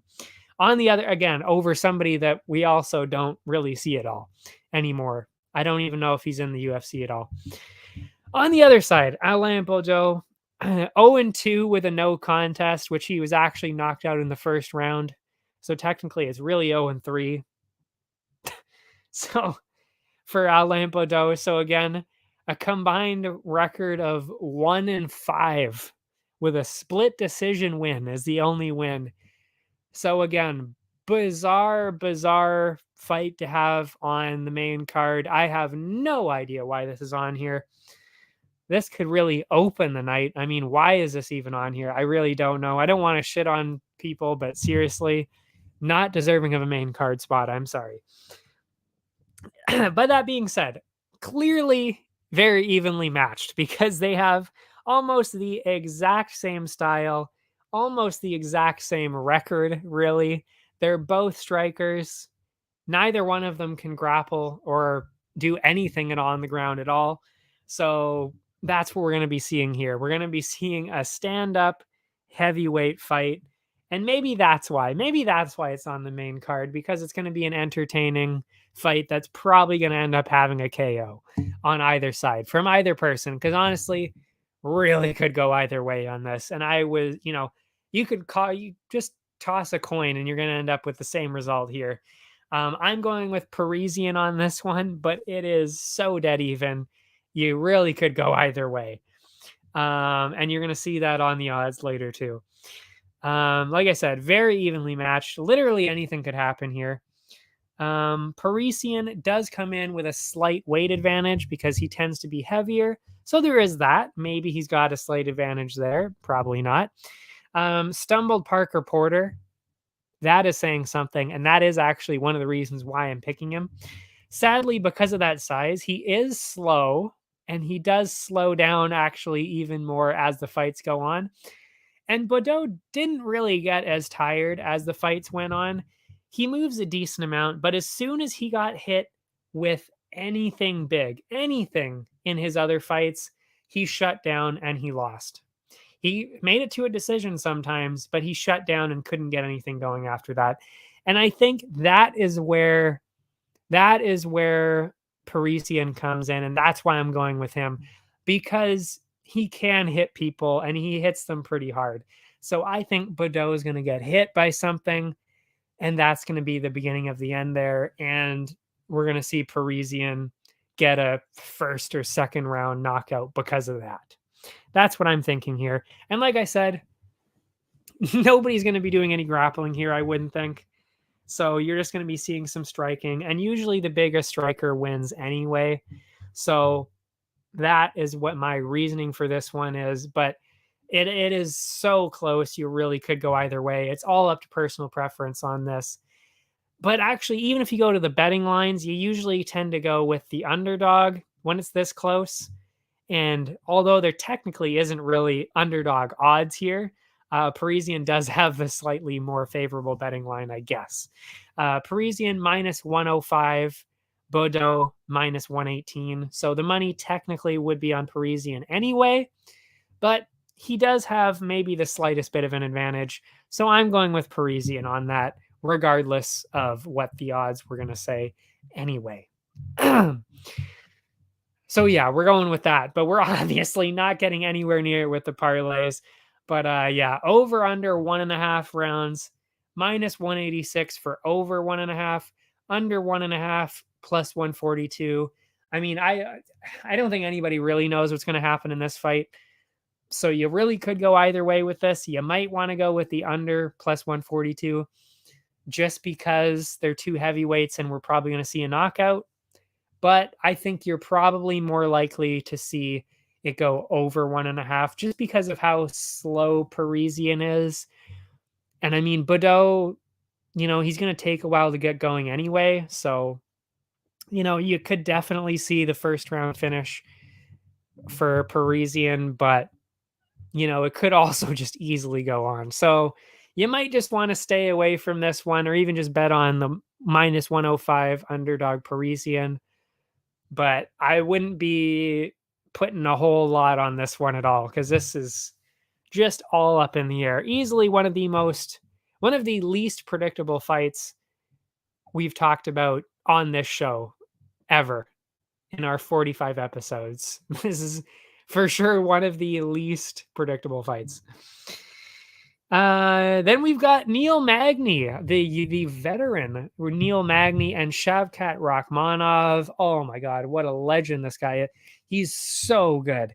Undefeated Rakhmonov, not only undefeated, but he's also on a 15-fight finishing streak. He's 15-0 with only finishes. That is insane. That is absolutely insane. And I don't think I've ever even seen that before. I honestly don't think I have. And you've got Neil Magny on the other side, which I would hope you've heard of Neil Magny at this point, because he's been around forever. Since his layoff, though, in 2019, probably because of COVID, didn't get a fight that year. He's gone back to his insane activity, always one of the most active guys, 5-1 since 2020. Wins over Robbie Lawler, Jeff Neal, Max Griffin, plus a loss to Chiesa. And that is very important. That is very important in this one. And only 3 UFC bouts. But as I said, all finishes for Rakhmonov. And devastating finishes too. My God, he's good. He is so good. Yeah, so I do think that Rakhmonov is going to continue his undefeated streak here. I think that's pretty clear. But I don't really think that he's going to be able to get a finish in 3 rounds against somebody like Magny. I could be wrong. I'm not saying it's impossible. I could still see Rakhmonov getting a finish. But I think it's actually more likely because Magny is very tough. And because of their styles, I think we're going to be seeing a decision here. That's what I think. But I do think very much so that Rakhmonov is going to win this fairly easily. What was I going to say? Neither one of them does get tired. So you're not going to really see cardio play a factor. And it is a 3-round fight. So you're not really going to see that as a factor at all. But He was dropped, Magny, I should say, was dropped multiple times by Max Griffin and was taken down and controlled by Chiesa. And Rachmanov is not just a more technical, better, heavier striker than Griffin, but he's also possibly a better grappler than Chiesa. So, just all around, wherever this goes, with Shavkat's crisp, technical, powerful striking, plus his absolutely insane takedowns, he should be able to dominate this fight wherever it goes, but I don't know if he's going to get a finish. So I do think we will see a dominant decision win for Rachmanov. And if you go to the odds, very much in favor of Rachmanov. Not as insane as Umar at minus 1,000, but minus 400 for Rachmanov, plus 300 for Magny. So we're going to be throwing that into a parlay for sure. And the over-under on this, over-under 2.5. The over is at plus 116. The under minus 150.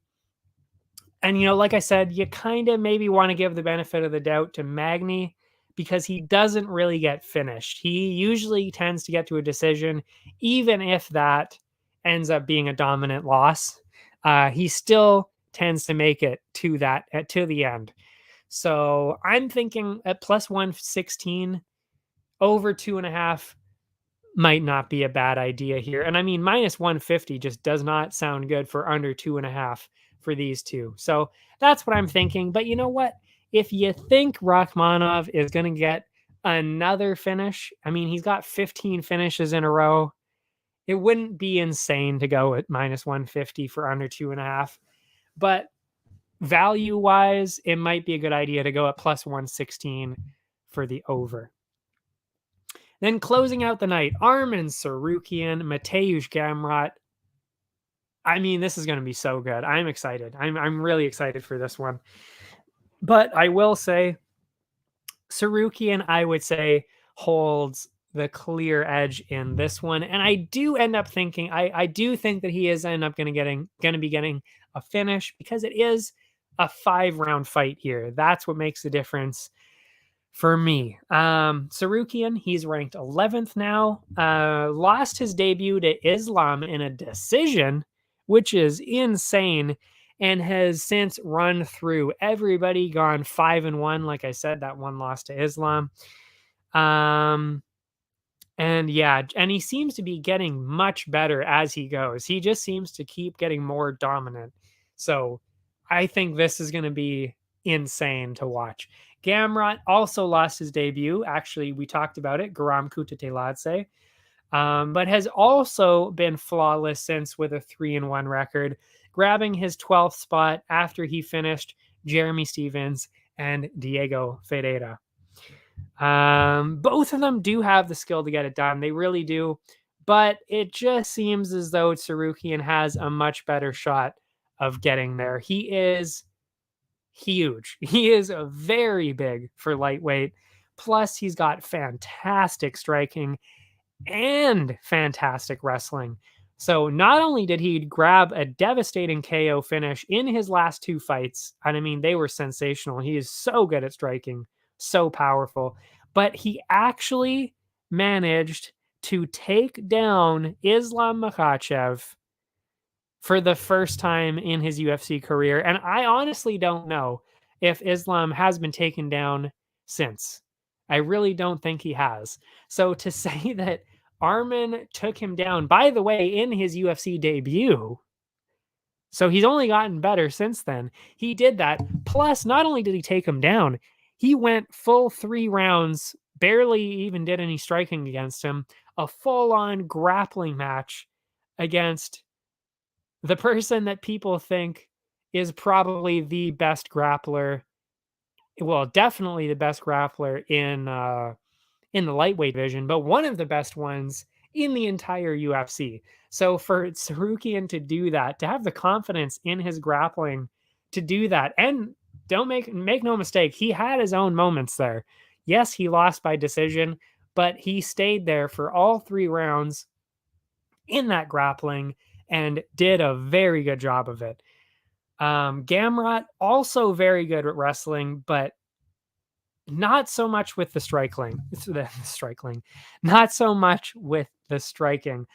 And that is the real problem with that, because I do think that Sarukian probably can out wrestle Gamrot, but it would be pretty close, and he's probably going to stay away from that. But the huge problem for Gamrot is that striking. He struggled with the striking from Fedeta and Holtzman, who aren't by any means known to be huge strikers, whereas Sarukian is. So if he was striking before, it's going to be a huge problem now. And if, actually, that's exactly what I was going to say. It's going to be a nightmare of a time against Armin. So with all those advantages, especially in a 5-round fight, you're clearly going to be seeing, I would say, a clear dominant win by Sarukian. And I really do think he's going to get a finish. I wouldn't even be surprised if it was in the 2nd or the 3rd round. I don't know if he's going to get it in the 1st, but he has been getting 1st-round finishes. I do think this is going to be a dominant win for Sarukian. And on the odds, it is minus 286 for Sarukian. Gamrot plus 225. We're going to be throwing Sarukian in a parlay for sure. Minus 286. Fantastic for a parlay. And the over-under is actually over 4.5 rounds at minus 120. Under at minus 107. So I am 100% going on the under there. I mean, like I said, it's 5 rounds, and honestly, I just don't think that Gamrot can keep up. I really don't. So at minus 107, incredible odds to take advantage of. Definitely putting some action on that one. And that is the end of the main card, but we will talk about only 2 prelims this time, because I got to be honest, nothing too crazy in the prelims. There are definitely some good matchups and some good fighters going on in the main card. I mean, you've got Brian Kelleher back, but the matchups just aren't as interesting. So the 2 that I'm going to be talking about, Raulian Paiva, Sergey Morozov. That's the first one. Paiva lost his top 15 spot in the last one, got absolutely destroyed by the Sugar Show, of course, in the last one. And he's trying to make his way back, of course. Morozov, oh yeah, by the way, Paiva, up until 2 fights ago, actually fought at flyweight. So he's actually pretty small for this division. He really is. Morozov, not so much. Always a bantamweight. At least in the UFC, he's always been a bantamweight. I don't know about before. But yeah, and he does have the size to back that up. And he's only been 1-2 since he joined the UFC. But it's definitely not as bad as it sounds, because he actually lost to Umar, who we just talked about. And he also lost to Douglas Silva de Andrade, who is honestly not even a bantamweight. He's huge. He is a featherweight. He is massive. So, and he was actually winning the fight for the most part, and then he just got finished. Yeah, just a rough go there. It was close though. And like I said, he was winning up until that point. Anyway, just like the other matchups on this card, it is pretty close, and it should be pretty fun to watch. There's a lot of really fun matchups on this card. That being said, Morozov does seem to carry the edge in this one, and I think it'll help him get the win on the cards, because I don't really know if there's going to be a finish here. But yeah, I'm definitely going with Morozov here. Like I said, the size makes a huge difference, because Paiva kind of still more of a flyweight. Like, he has a hard time cutting down to flyweight, but he's not big enough to be a true bantamweight yet. He really needs to gain some more size there, and he could. I don't really know why he probably could. Anyway, with that power and strength that Morozov has, the true bantamweight, with that extra strength, he actually knocked down Silva de Andrade and Taha. And both of those guys, much, much bigger than Paiva, especially de Andrade, because he is seriously one of the biggest bantamweights I've ever seen. He was probably fighting at 145 or 150 on fight day. So he was massive in that fight. So, and for like I said, for Morozov to drop him like that and Taha, and he also took both of them down and controlled them. So strong enough to not even knock them down, but also actually take them down to the ground and control them on the canvas as well. I mean, that's a lot. That takes a lot of strength, power, and technique to do that. And I just don't think that Paiva can keep up with that, considering his size and kind of his skill too, but mostly because he's a lot smaller.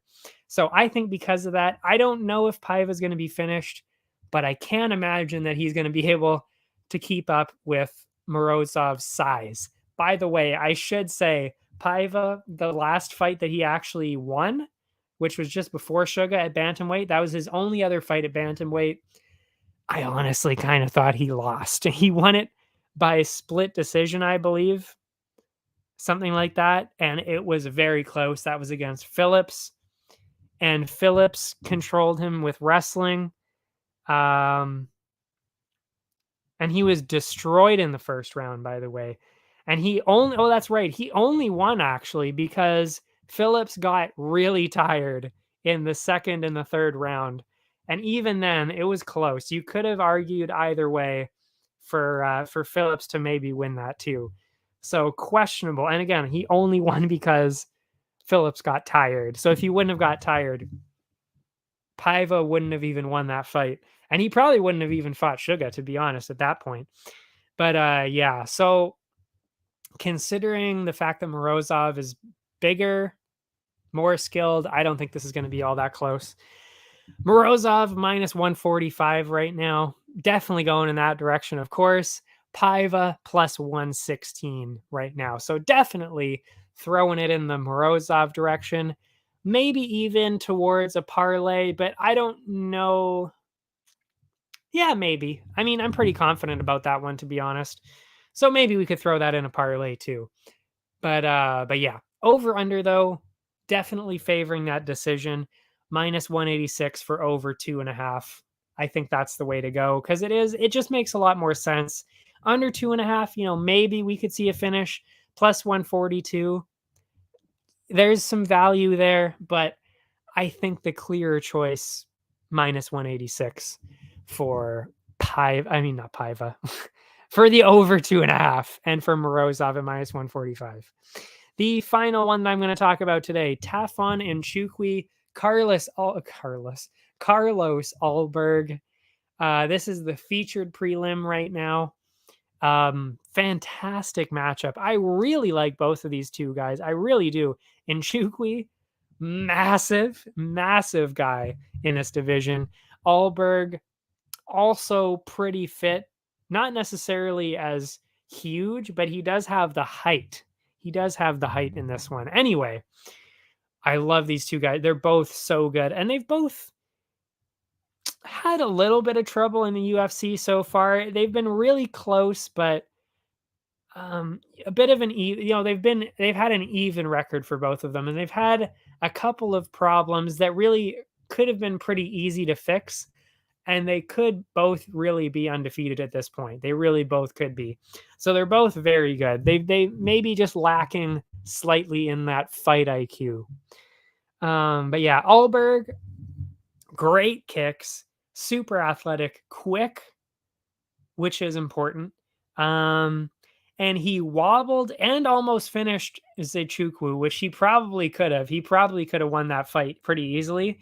But he let up the pressure. He's not great under pressure. And that is actually why he lost that one. Zechukwu started to pressure him and then just kind of fell apart. And plus, not only that, actually, the big difference, and I wrote this down. I didn't actually write the full paragraph. I wrote myself quick bullet points here.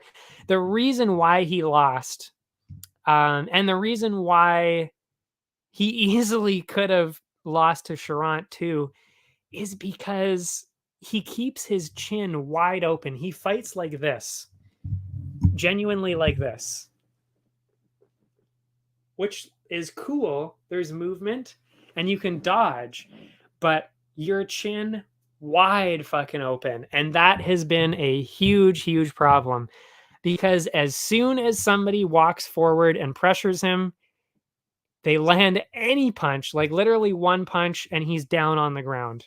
And that has happened in both of his fights against Zichukwu and Charant. And the only reason he didn't beat Charant is because Charant barely engaged whatsoever. He barely threw any offense out whatsoever. So to me, that is not a good look. You've got your chin wide open, and Nchukwi is one of the biggest power punchers in the division, and he has hit every single person he's fought so far and hit them hard. So, I mean, he's got the power. He may be slow. So he's, Alberg definitely has a speed advantage, but Nchukwi is massive. He's got the power.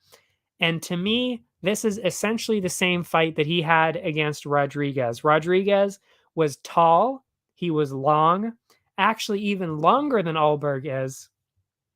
And he pushes people. So it reminds me of that one. And Nchukwi did end up winning that because of his striking. So to me, considering he's not even protecting his chin, I would say Nchukwi is going to win this one.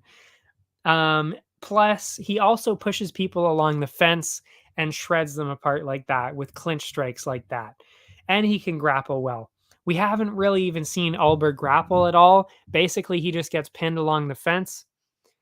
And he's got one hell of a chin too. So does Alberg, but not when you're going to be getting hit like this. So I'm seeing a clear finish for Nchukwi here. He's just going to walk straight forward. He's going to get clipped, I'm sure. Alberg is going to get him hit. He is going to hit him. I'm losing it. I'm losing it. I need my dinner. Alberg is definitely going to get some shots in, of course, because he is that much faster. But Nchukwi's just going to walk straight through it. He's going to take it, and he's going to land some right on the chin of Alberg and probably get either a first or second round TKO, or maybe even a straight up KO finish because he's got so much power. So that's what I see for this one. Or he's just going to clinch up, maybe get a finish in the second or third round, maybe. I don't know. But I'm definitely going with Nchukwi on this one. And the odds, very, very close. They could not be a whole lot closer.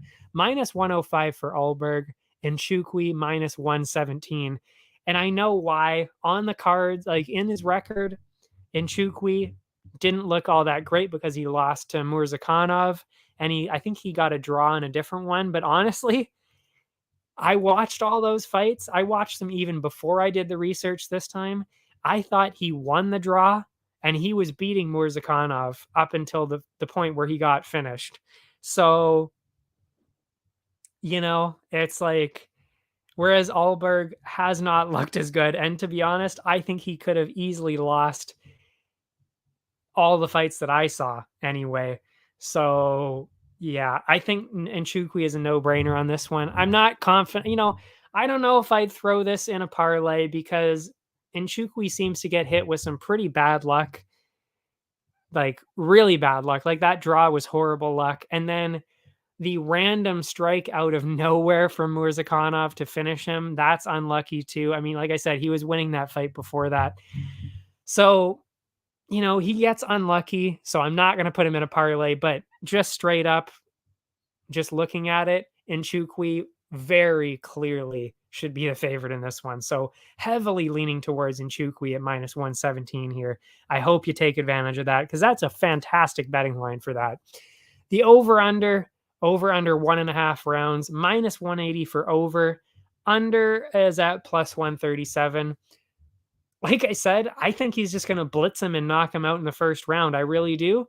So I'm actually going with the under at +137.